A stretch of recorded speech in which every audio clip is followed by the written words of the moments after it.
I came home 2 hours early that day. Not on purpose. My last meeting got canceled, traffic was light, and for once the city didn't feel like it was trying to chew me up and spit me back out. I stopped for gas, didn't even grab coffee, just felt this pull, like I wanted to be home, with her, maybe cook dinner together, maybe sit on the couch in silence. That kind of night. When I opened the door, it hit me first. The smell. Not the dog. Not dinner. Not the lavender scent she usually ran through the diffuser in the evenings. This was different. Heavier. Like a high-end perfume I didn't recognize. One of those musky, expensive ones that you don't wear on laundry day. The kind of perfume you wear when you want to be remembered. It hung thick in the air, mixed with the softer hint of red wine and something else. Citrus maybe. A touch of mint?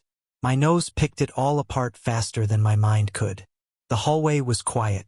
Shoes were still in their usual place, but her heels, the red ones, were gone. The ones she wore when she wanted to be seen. I didn't hear music. Just the low hum of the refrigerator and the soft rush of water upstairs. She wasn't in the living room. The TV was off. A throw blanket was tossed over the arm of the couch like someone left in a hurry. No open laptop, no glass of wine, nothing casual about it. I called out, softly, more out of habit than suspicion. "Hey, you home?" No answer. The water upstairs stopped.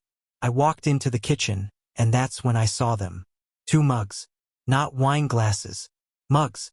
One was hers, the navy one with the chipped handle and a tiny print of a cat stretching on it.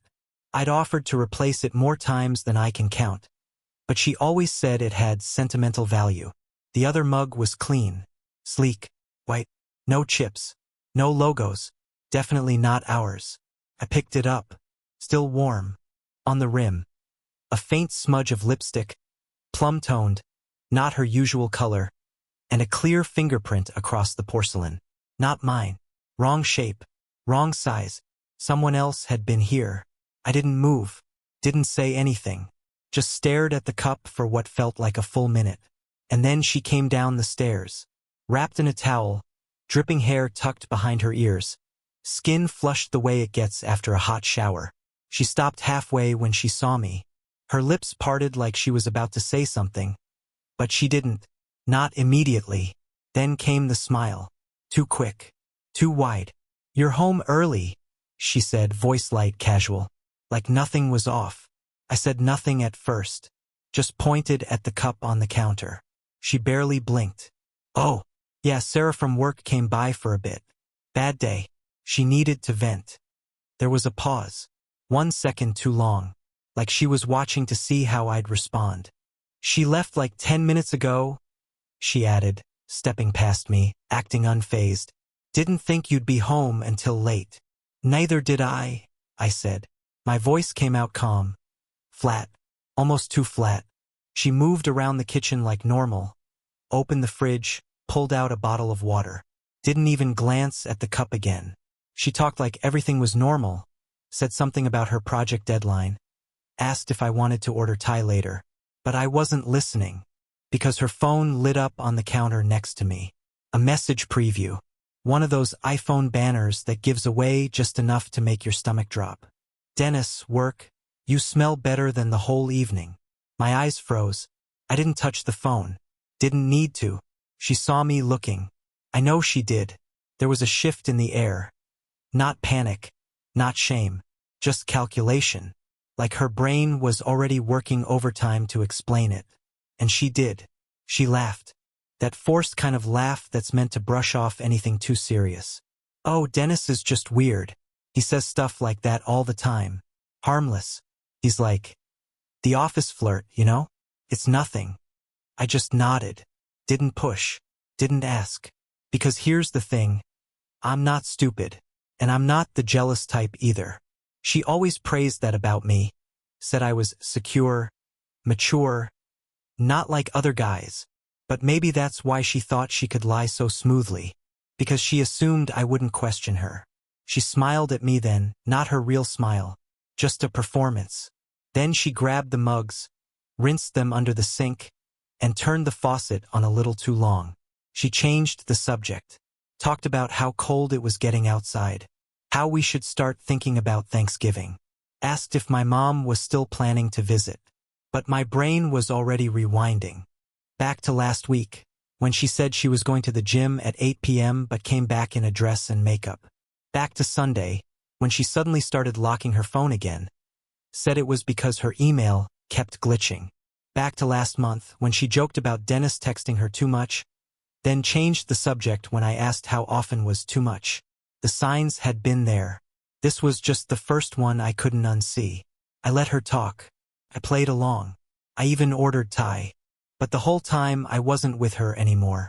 I was with the fingerprint on that cup. The text from Dennis. The towel wrapped around her body when she thought I wouldn't be home. And that one glance. The way her eyes flicked, not at the cup, but at me measuring my reaction. That was the moment I knew. I didn't need to yell.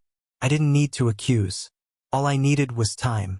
Because something had started shifting between us, and whether she realized it or not, the story she was trying to tell was already cracking. And I had just started paying attention. It's a strange thing how a memory can shift in hindsight. How moments that once felt harmless, even sweet, can twist into something sharper, uncomfortable, like suddenly realizing you've been smiling at a painting that was always upside down. After that night with the coffee cup and the Dennis text, I didn't confront her. I didn't ask more questions. I just started observing, logging things away, noticing what had always been there but that I had never bothered to piece together. And the more I thought about it, the clearer it all became. Like how she started locking her phone again. She used to leave it face up on the coffee table while we watched movies. It would light up and buzz, and I'd glance over, maybe tease her about how many Pinterest notifications she had. She'd roll her eyes and throw a pillow at me. But now, it was always screen down, always silent, always on her side of the bed, like it was too dangerous to leave in plain view. Then there were the sudden workouts. At first, I admired her motivation. Said she was trying to get her strength back. Said she felt stiff from sitting all day. I encouraged it, told her I was proud of her. But it didn't take long before it stopped being about fitness. She'd leave the house in athletic wear, carrying her gym bag over her shoulder. Hair tied back, no makeup. The picture of casual. But more than once I found traces. Lip gloss in the car. Pair of heels in her bag. One time, I opened the laundry to toss in some towels, and there it was, her black satin blouse folded neatly into a towel. Like it was hiding. And the scent. That perfume again. Once, she walked in late, hair still damp, and kissed me on the cheek with a casual, "Hey, babe." But as she passed, I caught it. Not sweat, not chlorine, but something floral, musky, and definitely not Dr. store. I said nothing. I was good at that by now.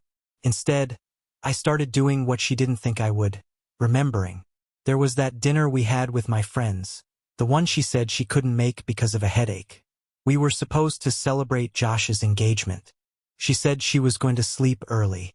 But when I got home, there was a takeaway container in the trash from a Mediterranean place on the other side of town. One she hated. She claimed she ordered in. Didn't feel like soup, but the receipt showed 2 entrees. And there was the gym bag dry. Still zipped. Still smelling like the perfume. I didn't accuse her. I just kissed her on the forehead and said I hoped her headache was gone. I started writing things down. Private list on my notes app. I didn't even know why at first. Maybe I wanted to prove to myself that I wasn't paranoid. Maybe I just needed something to hold on to. Evidence that my gut wasn't lying. Then came the night I couldn't forget, even if I wanted to. She said she had a company dinner. The team thing. Everyone's going, she told me. Barely looking up from her mirror as she lined her lips with a wine-colored pencil she never wore around me. "Just drinks," she added. "Don't wait up." It was a Friday. I remember because I was supposed to be on site that evening for a last-minute inspection. A contract from a construction company I'd partnered with as a subcontractor. They didn't need me to stay, but I decided to swing by anyway. Mostly out of curiosity. Partly because something inside me was buzzing. The event was at a rooftop bar, the kind with glass walls and ambient lighting that tried too hard to be modern. I was seated 2 booths away, tucked behind a group of architects talking shop. I didn't expect to see her. Thought maybe she really had gone somewhere else. I even started to doubt myself. Until I saw the red. That same red dress I'd bought her 2 years ago for her birthday. The one she said was too flashy to wear in public. She was wearing it now. Standing at the far end of the bar with a drink in her hand and a smile I hadn't seen in months. And she wasn't alone. Dennis. I didn't know him beyond the texts, but I knew it was him. His hand rested low on her back, fingers grazing just a bit lower than what would be appropriate at any team event. She leaned into him like she couldn't hear the music. He said something in her ear. She laughed, tossed her head back the way she did when she was trying to be charming. I watched, detached, like I was watching a movie I'd already spoiled for myself. Then someone asked her a question. A woman beside her. I couldn't hear what it was, but I read her lips. "Where's your husband?" And my wife? My wife smiled and said, "He's on the road. He's not really into these things." I sat there for a full minute. Then I got up and left. No scene. No confrontation. No drama. Just the quiet realization that the version of her I loved no longer existed in that room. Maybe she hadn't for a while. When I got home that night, the house felt colder. I sat in the kitchen with the lights off and replayed her face in my mind. The ease with which she'd said it. He's not into these things. Like I was a footnote. Like I didn't matter. And that's when something shifted in me. Not anger. Not grief. Just certainty. I wasn't going to ask her again. I wasn't going to hope she'd come clean. I wasn't even going to try to fix it. I'd made a decision. Quiet. Clean. Irrevocable. The next morning, she woke up before me. Made coffee. Sat beside me at the table. Legs brushing against mine like nothing had changed. Asked me what I wanted to do that weekend. I just smiled. Said I hadn't decided yet. She didn't know I was already 3 steps ahead. Didn't know I'd started backing up files from our shared drive the night before. Didn't know I'd already emailed our accountant asking for specific document timestamps. Didn't know I was done being surprised. She kept talking about dinner plans. I kept watching the way her hands moved. Light, practiced, guiltless. And all I could think was how many nights I'd spent wondering if I was overthinking. Turns out I'd been underthinking the whole time. And now I was wide awake. I've never been a suspicious guy. Never the one to snoop through drawers or check call logs. I always believed that if you went looking for something, you'd find it, even if it wasn't really there. But there's a difference between being paranoid and paying attention. And once your brain clicks into that second gear, you can't unsee what's right in front of you. The shift in me wasn't loud. It wasn't dramatic. I didn't start yelling. I didn't confront her with tears or fury or trembling hands. I started documenting. Step 1, the door. We had a smart lock installed 2 years ago. It was my idea back when I still thought gadgets made a house feel more like a home. It logs every time the door opens, every user, every manual override. All of it stored in an app one hadn't opened in months. Now I did. I sat on the couch late at night, phone in hand, scrolling through the history like it was a calendar of lies. There it was, Monday. The same Monday she told me she had a late-night client pitch and wouldn't be home. "Don't wait up," she texted. "We might be doing drinks after." But the door had opened at 11:48 p.m. Not her code. A manual unlock. Someone had physically turned the knob from the outside with a key. That same door didn't log a closing until 4:02 a.m. She didn't walk back in until almost 7. I remember because I was in the garage by then, loading equipment for a job up north. She came in wearing the same dress she'd left in. Said she slept on a coworker's couch to avoid the long Uber ride. She was holding coffee. 2 cups. I checked the camera footage next. The front camera catches everything. Motion activated. Wide angle. The footage rolls in 10-second bursts, marked with a blue outline. I opened the file from that Monday night and hit play. There he was. Dennis. Suit jacket in one hand. A bag of takeout in the other. Hair slicked back like he thought he was walking onto the set of a movie. He rang the bell once. Glanced around. She opened the door in a dark sweater and black leggings. pulled him inside before the light even timed out. They didn't leave the house for 4 hours. And when he left, he was buttoning his shirt. I sat there, motionless. Not angry, not even shocked, just numb. It was almost relieving to finally see what I'd already known. I watched it twice just to be sure. Then I downloaded the clip, backed it up to a drive, and labeled the folder plainly. Evidence. I didn't sleep that night, not from sadness, just clarity. It was never just one night. That's what people say when they're caught. They act like their betrayal is an accident, something that just happened. But I had the timestamps, the camera logs, the pattern. I started matching stories to entry times. Every late night, every early morning, I cross-referenced dates with her calendar invites. Half of them were real. The other half were just empty placeholders. She once said she was visiting her mom, stayed overnight. That night, the door logged another manual unlock. 12:32 a.m. Same key, same Dennis. She called me from the road earlier that day. I remembered her telling me she'd packed snacks for the drive. I remembered feeling proud of how thoughtful she was. Now I realized that entire phone call had been theater. A distraction. Background noise while she layered lie over lie. The next day, I printed everything. Every door log. Every time-coded video screenshot *T. I laid them out on my desk like a blueprint.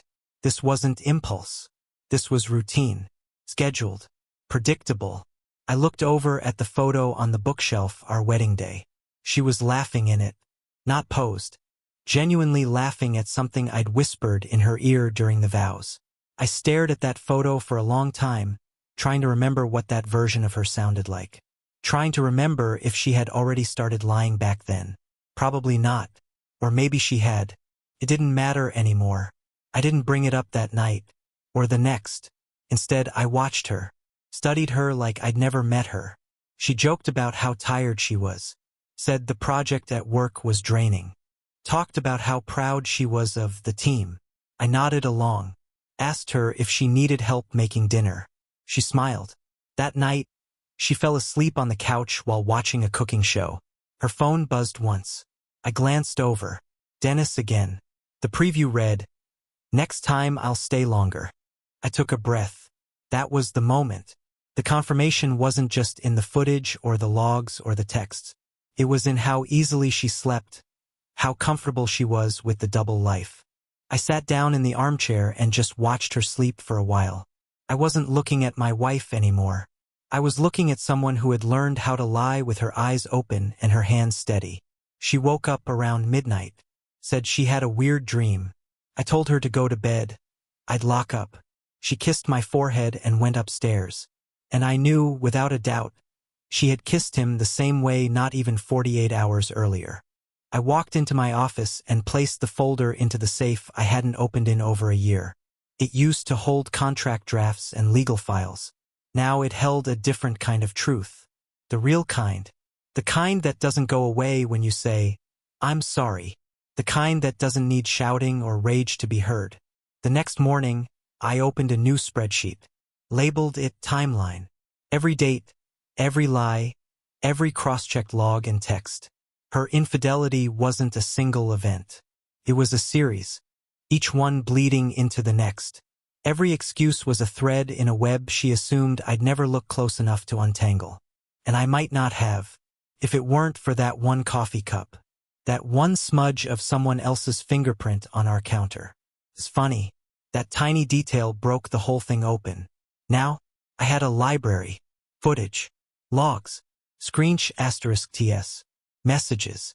Inconsistencies. A forensic archive of a marriage unraveling by the minute. She thought I'd never look. She thought I was too trusting. Too distracted. And maybe I was. But now I was done being blind. I was seeing everything. And I wasn't going to waste a single detail.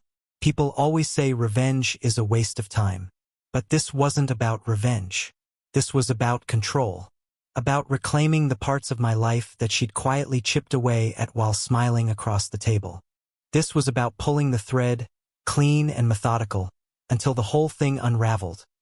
Just as slowly, just as silently, as she thought she'd gotten away with it. I had my confirmation, and now I had clarity. This wasn't just emotional. It was strategic, and I'd always been good at structure. More than her, more than Dennis, more than any of the people she thought she was dancing around. She didn't know the moves I'd already made. That was her first mistake. A year and a half ago, after a scare with a former client lawsuit, I sat down with my attorney and restructured everything. My business, my assets, my future. It wasn't even about her back then. It was about liability, protection. But now it felt like foresight. I remember the day I told her about it, or at least part of it. We were in the kitchen. She was making coffee, scrolling through something on her phone. I casually mentioned that I was finalizing some changes with my business structure, just for tax purposes. She looked up, barely interested, and asked, "Should I be listed anywhere on those documents? As a co-owner or something?" I smiled. "You want a title?" She laughed. "I don't need ownership. Just maybe brand consultant?" I nodded. Easy enough. So we made it official. I drafted a clean title for her. Brand consultant. A role with no shares, no voting rights, and most importantly, no legal ownership. It was ceremonial. Something for her LinkedIn. Something to make her feel involved. I had her sign a waiver that same week. A routine NDA with a non-compete and a clause that explicitly stated she held no claims to any intellectual property, brand equity, or financial stake. She signed it with zero hesitation. "That all sounds very official," she'd said, smiling. "It is," I said, "and I kept the original." She never asked again. So now, when I walked into my attorney's office with a manila folder under one arm and the footage in the cloud, I wasn't coming in as someone blindsided. I was coming in prepared. "She doesn't know anything's coming," I told him. He glanced through the documents, nodding. "She's not listed on any of the business accounts?" "Not a cent," I said. "And the IP, trademark, name, client portfolios, those are all held under the trust?" "Every single piece," I confirmed. He smiled faintly. "Then she's going to be very surprised when she realizes what she's not entitled to." That was the thing. She assumed everything was shared. She thought the house, the business, the cars, the money were all subject to division. 50-50. Like this was some emotional board game we could reset. But this wasn't her game. She didn't know the rules. The trust I'd created was private, registered under a shell entity with its own board. I was the grantor, the beneficiary, the architect. It wasn't illegal. It wasn't shady. It was just prepared. And what she didn't realize was that all the signatures she'd brushed past when she felt involved were the very things protecting me now. It wasn't deception. It was structure. I'd spent years building a company from nothing. 20-hour days, cold calls, rejected bids, broken deals. She'd never touched a client. Never walked into a city office with blueprints and deadlines. But she loved the photo ops. She posted pictures in the warehouse, captioned, "Love seeing the dream come alive, briefcase, hammer and wrench." Her friends asked if she co-owned it with me. She'd smile, nod, maybe say, kind of, that's the version she liked. The illusion. Meanwhile, the real paperwork was filed in a locked cabinet 3 floors above where she thought it was.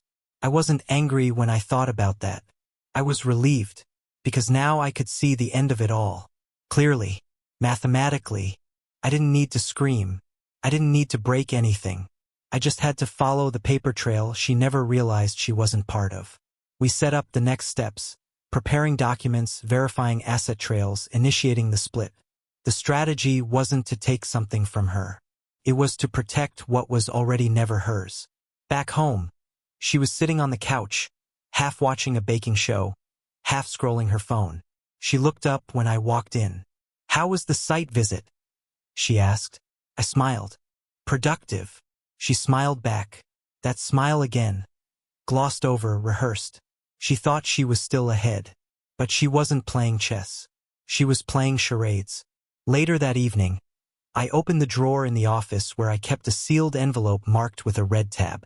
It held a document we'd both signed when the house was refinanced 2 years ago. At her request, I had paid off the second mortgage to help consolidate her student loans under the equity line. Her name had remained on the deed for appearances, but the lien release and amendment had quietly moved her stake to zero. I remembered the conversation. "This just makes things cleaner," I told her. She was distracted at the time. On the phone with her sister. She nodded, signed, went back to her call. That was the difference between us. She lied with charm. I protected with silence. I went through the rest of the week like nothing was changing. Took out the trash. Cooked breakfast. Asked if she wanted to go hiking Saturday. She said maybe. Asked if Dennis could borrow my power washer for his patio. I looked at her for a second, then smiled. Sure. Why not? Let her think I was still asleep. Let her think I hadn't seen the message she tried to delete. "You make me forget him." She had no idea I was 5 steps ahead. No idea I had the trust documents, the timelines, the logs, the legal teams in motion. No idea the house she was living in wasn't hers. That the brand she kept tagging on social media wasn't hers. That the name on the office door was already being replaced with a number. She thought she'd play the role of the wronged wife, thought she'd sit across from me in mediation and slide a figure across the table. But she didn't understand that you can't divide what doesn't exist. You can't own what you never helped build. And you can't betray a man who's already moved on from needing your permission. This wasn't her game. And soon, she'd realize she never even held a peace. The first time we stepped into the courtroom, she looked like she was walking onto a movie set. Hair perfect, eyes lined, shoes sharp enough to slice tension. She wore the navy blazer she bought during one of our anniversary trips, the one she said made her feel serious but elegant. I remember her standing in front of the mirror, trying it on back then, asking, "Don't I look like someone who wins cases?" I told her she looked like someone who could talk a judge into anything. Funny how those memories come back when you're on opposite sides of the aisle. I sat across from her, silent. I didn't need to look at her. I already knew what she'd rehearsed in her head. I knew the posture she'd hold, the carefully adjusted expressions of disappointment, hurt, calm. She would play the part well, her tone, her gaze, even the pauses between her words, just long enough to let people feel sorry for her. Her lawyer stood and made his opening remarks like he'd been waiting to do it for months. "Your Honor, my client is seeking fair and equitable division of marital assets, including a majority share of the business, which she contributed to significantly throughout the marriage." He said it without a hint of irony. Contributed significantly. She sat there, hands folded, nodding slightly at each word, like he was reading a eulogy and she was the grieving widow. The judge barely glanced up. "Does the respondent's counsel have evidence to dispute the claim of co-ownership?" My attorney stood, calm and measured. "Yes, Your Honor. We have documentation." That's all it took. We handed over the folder, clean, labeled, bulletproof. Inside were signed waivers, date-stamped PDFs, originals, hard copies, even the email thread where she cheerfully agreed to the title brand consultant and confirmed in her own words that she wasn't interested in owning shares, just feeling involved. The judge skimmed the first document. His brow lifted, not dramatically, just enough. "This is a signed waiver?" he asked. "Yes, Your Honor." Dated nearly 18 months prior to the petition. The room shifted. You could feel it. That moment when someone realizes the rules they thought they were playing by never applied to them at all. Her lawyer leaned toward her, whispering something. She didn't nod. She didn't blink. She just stared at the folder like it had betrayed her. The judge looked over the rest of the documents in silence. When he finally spoke, his voice was clinical, not unkind, like a mechanic pointing out a cracked timing belt. "This isn't concealment," he said, flipping to the final page. "It's structure." That word again. Structure. She knew the word.